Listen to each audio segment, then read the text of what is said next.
네, 전 세계 코로나19 확진자 수가 25만 명에 달하는 가운데 누적 사망자도 1만 명을 넘겼습니다. 특히 유럽의 상황이 심상치 않은데요. 네, 오늘도 김지수 기자와 함께 자세한 내용 살펴봅니다. 어서 오십시오. 어서 오십시오.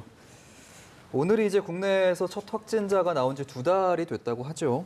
오늘은 일단 신규 확진자 수가 다시 두 자릿수로 줄었는데 국내 상황 자세하게 좀 전해주시죠. 네, 국내 확진자는 모두 8,652명입니다.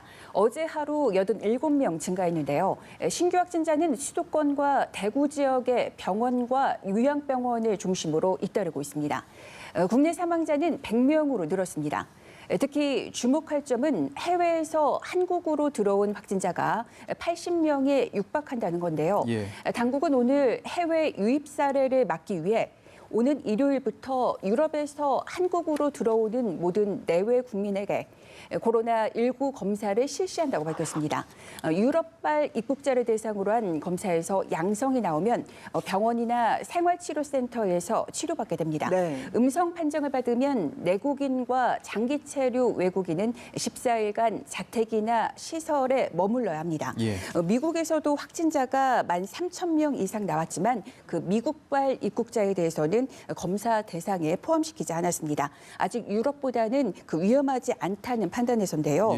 하지만 검사 대상을 미국발 입국자로도 확대해야 한다는 목소리가 커지고 있습니다. 왜냐하면 세계적인 대유행 상황에서 검사 대상을 유럽발 입국자로 한정하면 그 효과가 떨어질 수 있다는 판단에서입니다. 네, 이렇게 감염병이 정말 좀 심각하게 유행을 하다 보면 일반 다른 질환 환자들이 제때 치료를 받지 못하는 경우가 종종 생기잖아요. 네. 대구에서 있었던 그 폐렴 증세로 사망했던 17세 고교생도 비슷한 내용이라서 더욱더 안타까움을 사고 있습니다. 네, 맞습니다. 그 코로나19가 확산하면서 그 일반 환자들이 제대로 치료를 받지 못하는 사례가 나오고 있습니다. 대구에서 폐렴 증세를 보이다가 사망한 17세 고교생은 체온이 39도까지 오른 지난 12일 경산 그 중앙병원 선별진료소를 찾았지만 시간이 늦어 검사받지 못하고 집으로 돌아갔습니다. 네. 다음 날인 13일에 영남대병원에 입원했지만 5일 만에 숨졌습니다.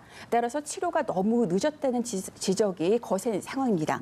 특히 의료계에서는 그 제때 치료받지 못하는 사례가 적지 않아서 이와 비슷한 일이 생기지 않을까 우려하고 있습니다. 또 코로나19 환자들에 대한 구체적인 임상 정보를 공유해야 된다는 그런 주장도 나오는데요.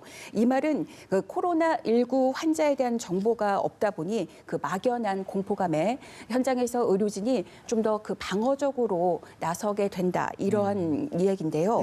그래서 지금까지 그 코로나19 환자들을 살펴보면 과연 그 발열이 있는 환자가 얼마나 되고 또 이제 중증 환자는 증상이 발현한 후부터 또 얼마나 지나야지 중증이 가는지 이러한 이제 코로나19에 대한 그 임상 정보를 의료계와 정부가 공유해야 한다는 겁니다.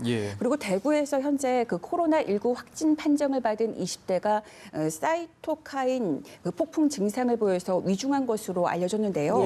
어제도 제가 설명을 드렸습니다만 그 사이토카인 폭풍이라는 것은 젊고 건강한 사람이 바이러스에 감염됐을 때 그 면역 체계에 문제가 생겨서 이상 반응을 일으켜서 정상 세포까지 공격하는 그런 현상을 뜻합니다. 그래서 이번에 17세 고등학생이 그 대구에서 폐렴 증상 악화로 숨졌을 때 의료계 일각에서는 그 사이토카인 폭풍이 아닌가 이런 우려가 나오기도 했습니다. 사태가 장기화되고 있는 만큼 의료 공백이 생기지 않도록 신경을 써야겠습니다. 나라 박사 정도 한번 살펴보겠습니다. 지금 유럽이 굉장히 심각한데 이탈리아 같은 경우에 이제 사망자 수가 중국을 넘어선 상황이죠. 네, 이탈리아 사망자 수가 3,400명을 넘어서면서 3,200명대로 보고된 중국 사망자 수보다 많아졌습니다. 현재 이탈리아에서는 의료계가 그 열악한 그 남부지방을 중심으로 본격적인 유행이 시작됐습니다. 그동안 확진자는 북부 지역에서 편중돼 있었는데요. 따라서 남부 지역은 그 북부에 비해 코로나19 확산에 대처하기 어려울 것이라는 우려가 나옵니다.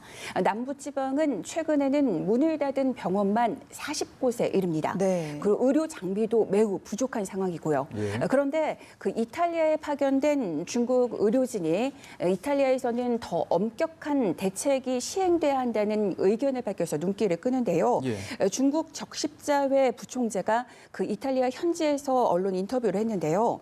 너무 많은 이탈리아 사람들이 거리에서 활보를 하고 있다. 그것을 보고서 매우 큰 충격을 받았다. 이렇게 밝히고 있는데요. 예.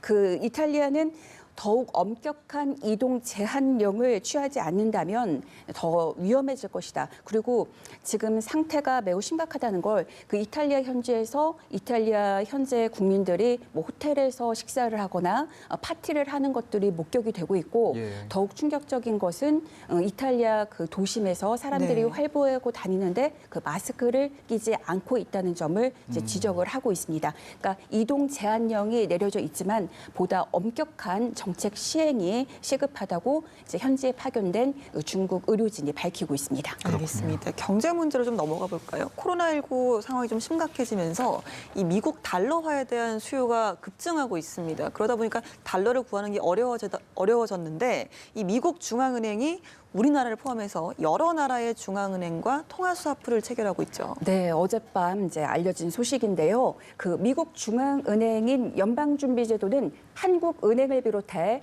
9개국 중앙은행과 통화 스와프 계약을 체결했습니다. 지난 2008년 금융위기 당시처럼 미국 연방준비제도의 통화 스와프 계약은 모두 14개 국가로 늘어났습니다. 그 통화 스와프는 자국 통화를 상대국 중앙은행에 맡기고 상대국의 통화를 빌려 쓸 수 있도록 하는 그런 제도인데요. 예. 일종의 우리의 그 마이너스 통장 개념으로 이해하시면 좋겠습니다. 네. 그 연방준비제도는 한국, 호주 등 6개 나라의 중앙은행과는 600억 달러 한도의 스와프 계약을 맺었습니다. 그러니까 최근 전 세계적으로 달러만이 가장 믿을 수 있는 자산으로 여겨지면서 달러화 수요가 급격히 늘어났습니다. 뉴욕 증시는 통화 스와프 확대 등에 힘입어 상승했습니다. 다우존스 30 산업평균지수는 1% 가까이 오른 2만 87에 거래를 마쳤습니다. 스탠더드앤드푸어스 500지수는 11포인트 넘게 상승한 2,409에 나스닥은 160포인트 넘게 오른 7,150에 장을 마감했습니다. 네. 코스피도 7% 넘게 급등해서 1,566에 마감했습니다. 코스닥은 9% 넘게 올라서 467에 종료했습니다. 그리고 어제 11년 만에 가장 높은 수준까지 치솟았던 원달러 환율은 오늘 급락했습니다. 오늘 원달러 환율은 39원 넘게 내려 달러당 1,246원에 장을 마쳤습니다. 예, 알겠습니다. 이제 주말을 앞두고 있는데요. 사회적 거리두기와 같은 개인 방역 수칙 각별히 신경 써 주셨으면 좋겠습니다. 오늘도 김진수 기자와 함께했습니다. 고맙습니다.